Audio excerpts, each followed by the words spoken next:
ചരിത്രത്തിലെ തന്നെ ഏറ്റവും വലിയ വിജയമാണ് തീർച്ചയായിട്ടും. ഇന്നലെ തദ്ദേശ തെരഞ്ഞെടുപ്പിന്റെ ഫലം സംസ്ഥാനത്തൊട്ടാകെ വരുന്നെങ്കിലും ഏറ്റവും ശ്രദ്ധാകേന്ദ്രം അത് ദേശീയ തലത്തിൽ തന്നെ ശ്രദ്ധിച്ചത് തിരുവനന്തപുരമാണ് എന്ന കാര്യത്തിൽ സംശയമില്ല. കോർപ്പറേഷൻ ഭരണം BJP പിടിച്ചെടുത്തിരിക്കുന്നു. ഇത് വർഷങ്ങളായിട്ടുള്ള പ്രയത്നമാണ്. ആയിരക്കണക്കിന് പ്രവർത്തകരുടെയും അതോടൊപ്പം തന്നെ സംസ്ഥാനത്തെ നേതാക്കളുടെയും ഒക്കെ വിയർപ്പിന്റെ ഫലമായിട്ട് കോർപ്പറേഷൻ ഭരണം BJP. അതെ, അത് മാത്രമല്ല ഇന്നലത്തെ ഈ തെരഞ്ഞെടുപ്പ് ഫലം വന്നതിന് ശേഷം ഇടത് നേതാക്കളടക്കം വലിയ ഞെട്ടൽ ഉളവാക്കിയിട്ടുണ്ട്. കാരണം അവർ ഇത്രയൊന്നും പ്രതീക്ഷിച്ചില്ല എന്ന് മാത്രമല്ല, അവർക്ക് നമ്മൾ നേരത്തെ കഴിഞ്ഞ ദിവസങ്ങളിലൊക്കെ തന്നെ ഡിസ്കസ് ചെയ്തതുപോലെ അവരുടെ ഇടത് കോട്ടകളൊക്കെ തകർത്ത് തരിപ്പണമാകുന്ന ഒരു കാഴ്ച കൂടി കാണുകയുണ്ടായി. അതുകൊണ്ട് അവർ വലിയ അങ്കലാപ്പിൽ കൂടിയാണ്. മാത്രമല്ല രോഹിണി, ഇനിയിപ്പോൾ ഒരു 4 മാസം കഴിഞ്ഞാൽ നിയമസഭാ തെരഞ്ഞെടുപ്പാണ്. അതാണ് ഈ ഇടതുപക്ഷത്തെ വലിയ തോതിൽ സൈലന്റ് ആക്കുന്നത്. കാരണം ഏപ്രിൽ മാസത്തിൽ ഏതാണ്ട് മാർച്ച് മാസത്തോടു കൂടി തെരഞ്ഞെടുപ്പിന്റെ പ്രഖ്യാപനം ഉണ്ടാകുകയും ഏപ്രിൽ മാസത്തിൽ ഏതാണ്ട് 4 സംസ്ഥാനങ്ങൾക്കൊപ്പം കേരളത്തിൽ തെരഞ്ഞെടുപ്പാണ്. ഒരുപക്ഷെ ഈ ഒരു ട്രെൻഡ് മുന്നോട്ട് പോയി കഴിഞ്ഞാൽ 4 മാസം എന്ന് പറയുന്നത് ഒരു ചുരുങ്ങിയ കാലയളവാണ്. അപ്പോൾ ഈ ട്രെൻഡ് മുന്നോട്ട് പോയി കഴിഞ്ഞാൽ കേരളത്തിൽ ഭരണമാറ്റം ഉണ്ടാകുന്നു എന്നതല്ല, മറിച്ച് BJP ഒരു നിർണായക ശക്തിയായി കേരള നിയമസഭയിലേക്ക് വന്നു കഴിഞ്ഞാൽ ഈ 2 മുന്നണിയുടെയും ഏതാണ്ട് പരിപാടി കഴിയുകയാണ്. അപ്പോൾ അത് സ്വാഭാവികമായും ഇവരെ ഇരുത്തി ചിന്തിപ്പിക്കുന്നു എന്നുള്ളതാണ്. മാത്രമല്ല ഈ തദ്ദേശ തെരഞ്ഞെടുപ്പ് ഭരണ നേട്ടങ്ങളെ കാണിച്ചുകൊണ്ടായിരുന്നു എപ്പോഴും സംസ്ഥാന സർക്കാർ മുന്നോട്ട് പോയിക്കൊണ്ടിരുന്നത്. ഞങ്ങളുടെ നേട്ടങ്ങളായിരിക്കും ഇത്തവണ വിലയിരുത്തുക എന്നൊക്കെ. ഇനിയിപ്പോൾ എന്ത് പറയും? തെരഞ്ഞെടുപ്പ് ദിവസം ധർമ്മടത്ത് വോട്ട് ചെയ്ത ശേഷം മുഖ്യമന്ത്രി പറഞ്ഞത് ശബരിമലയൊന്നും ഏശില്ല. പക്ഷേ വലിയ തിരിച്ചടി തന്നെയാണ് CPM ഉണ്ടായിരിക്കുന്നത്. അത് തിരുവനന്തപുരം കോർപ്പറേഷൻ നമുക്ക് ആദ്യം പരിശോധിക്കാം. അതിനുശേഷം നമുക്ക് ആകെ കേരളത്തിലേക്കൊന്ന് ഓട്ടപ്രദക്ഷിണം നടത്തണം. എനിക്ക് തോന്നുന്നു ദിസ്നയുണ്ട്. രോഹിണി, ദിസ്ന നമസ്തേ, ഗുഡ് മോർണിംഗ്. എന്തായാലും തിരുവനന്തപുരം കോർപ്പറേഷനിൽ അങ്ങനെ വലിയ മാറ്റം ഉണ്ടാക്കുകയാണ്. മാറാത്തതും ഇനിയും മാറും എന്ന ഒരു പ്രചരണവുമായിട്ടാണ് രാജീവ് ചന്ദ്രശേഖറും ടീമും വികസിത കേരളം എന്ന സങ്കല്പം മുന്നോട്ട് വെച്ചുകൊണ്ട് ഈ തെരഞ്ഞെടുപ്പിനെ നേരിട്ടത്. തിരുവനന്തപുരം കോർപ്പറേഷൻ തന്നെയായിരുന്നു ഇന്നലത്തെ തെരഞ്ഞെടുപ്പിലെ ഏറ്റവും ശ്രദ്ധാകേന്ദ്രം എന്ന കാര്യത്തിൽ സംശയമില്ല. ഇന്നിപ്പോൾ BJPയുടെ ആഘോഷ പരിപാടികൾ വൈകിട്ട് നഗരത്തിലുണ്ട് എന്ന് മനസ്സിലാക്കാൻ കഴിയുന്നുണ്ട്. മാത്രമല്ല ഈ പുതിയ ഭരണ സംവിധാനം സംബന്ധിച്ചുള്ള ചർച്ചകൾ മാരാർജി ഭവൻ കേന്ദ്രീകരിച്ച് ആരംഭിച്ചിട്ടുണ്ടോ ദിസ്ന?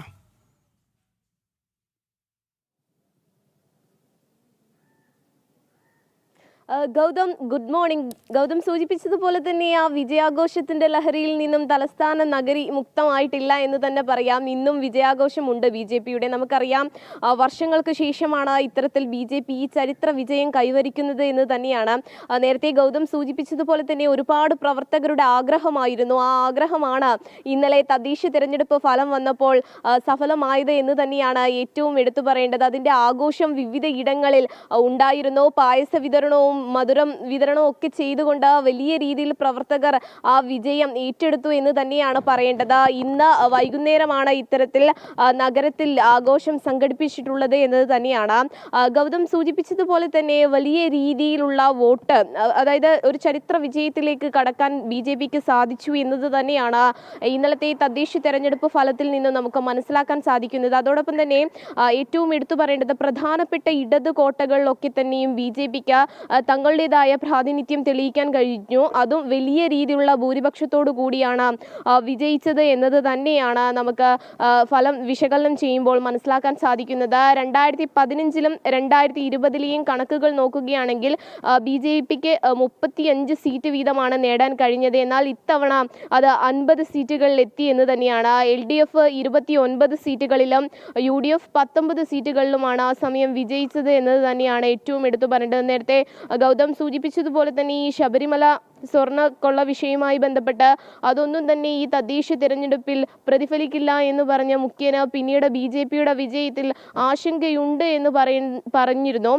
അതും വലിയ രീതിയിൽ BJP ഇത്തരത്തിൽ പ്രധാന ഇടങ്ങളിലൊക്കെ തന്നെ മുന്നേറുന്നതിനെ CPM ഭയപ്പെട്ട് കഴിഞ്ഞു എന്നതിൻ്റെ പ്രധാനപ്പെട്ട തെളിവുകളാണ് ഗൗതം.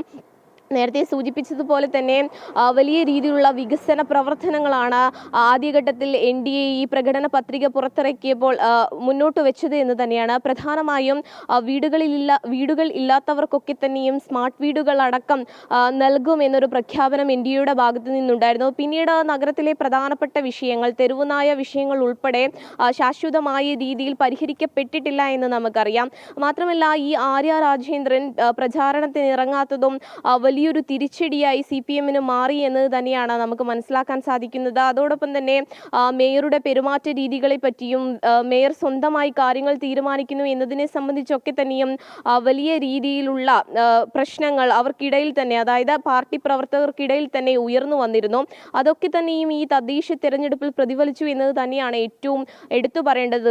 ഗൗതം സൂചിപ്പിച്ചതുപോലെ തന്നെയാണെങ്കിൽ ഈ NDA-യുടെ പ്രകടന പത്രിക പരിശോധിക്കുകയാണെങ്കിൽ വീടുകൾക്ക് പ്രാധാന്യം നൽകുന്നു. അതോടൊപ്പം തന്നെ മാലിന്യ സംസ്കരണം, അതോടൊപ്പം തന്നെ ഈ വെള്ളക്കെട്ടുകൾ, തിരുവനന്തപുരത്ത് ഒരു മഴ പെയ്താൽ വലിയ രീതിയിൽ ദിസ്ന പറഞ്ഞതുപോലെ തന്നെയാണ് വികസന കാര്യങ്ങൾ തന്നെയാണ് BJP എടുത്തുകാട്ടിയത്. ജനങ്ങളുടെ അടിസ്ഥാന പ്രശ്നങ്ങൾ തന്നെയാണ് പരിഹരിക്കണമെന്ന് ആവശ്യപ്പെട്ടത്. അതൊക്കെ ഒരു ഭാഗത്ത് നിൽക്കുന്നു. വലിയ വിജയം BJP നേടിയിരിക്കുന്നു. ജനങ്ങൾ അത് സ്വീകരിച്ചിരിക്കുന്നു എന്നുള്ളതിന്റെ ഉദാഹരണമായിരുന്നു കഴിഞ്ഞ ദിവസത്തെ ഫലം വന്നത്. അതോടൊപ്പം തന്നെ ഈ തെരഞ്ഞെടുപ്പ് വിജയത്തിൽ വലിയ രീതിയിലുള്ള അസഹിഷ്ണുത ഇടതുപക്ഷത്തിനുണ്ടായി എന്നുള്ളതിന്റെ തെളിവ് കൂടിയാകുകയല്ലേ ഇന്നലത്തെ ഫലം വന്നതിന് ശേഷം നടന്ന ആക്രമണ സംഭവങ്ങൾ.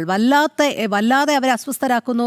ആ അസഹിഷ്ണുത മുഴുവൻ അവർ തെരുവുകളിൽ പ്രകടിപ്പിക്കുന്നു എന്നുള്ള തരത്തിലേക്ക് എത്തിയില്ലേ ദിസ്ന?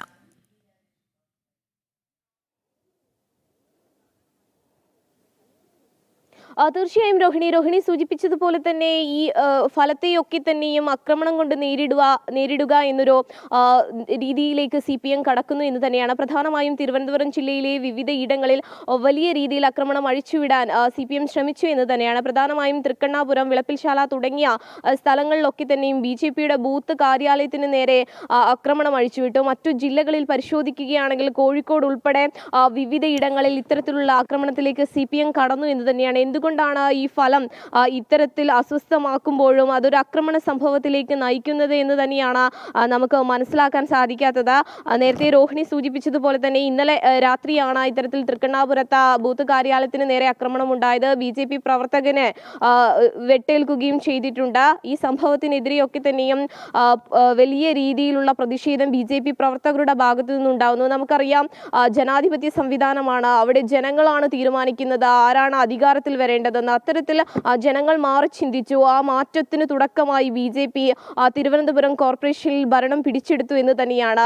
ആ ഭരണം പിടിച്ചെടുത്തതിൽ അസ്വസ്ഥമാകുന്ന കുറച്ച് ആളുകൾ, അത് CPM-ന്റെ പ്രവർത്തകർ, അവരാണ് ഇത്തരത്തിലൊരു ആക്രമണം അഴിച്ചുവിടുന്നത് എന്ന് തന്നെയാണ്. നമുക്കറിയാം, അതായത് UDF-നോ അല്ലെങ്കിൽ CPM-നോ ഇത്തരത്തിലൊരു വിജയം ഉണ്ടാകുമ്പോൾ BJP പ്രവർത്തകരുടെ ഭാഗത്തു നിന്ന് ഇങ്ങനെയൊക്കെ ഒരു പ്രതികരണം ഉണ്ടായാൽ വലിയ രീതിയിൽ വിമർശിക്കുന്ന നേതാക്കൾ ഒന്നും തന്നെ ഈ ആക്രമണ സംഭവത്തിൽ പ്രതികരിച്ചിട്ടില്ല എന്നത് തന്നെയാണ്. എന്തായാലും CPM-ന്റെ തോൽവിക്ക് പിന്നാലെ ഇത്തരത്തിൽ നേതൃയോഗവും ചേരുന്നു എന്ന് തന്നെയാണ് നമുക്ക് മനസ്സിലാക്കാൻ പറഞ്ഞതുപോലെ തന്നെയാണ്. ഒരിക്കലും ആശയം കൊണ്ട് നേരിടാൻ കെൽപ്പില്ലാത്ത തരത്തിലുള്ള പ്രവണതകൾ തന്നെയാണ് എപ്പോഴും കാണിച്ചുകൊണ്ടിരിക്കുന്നത്.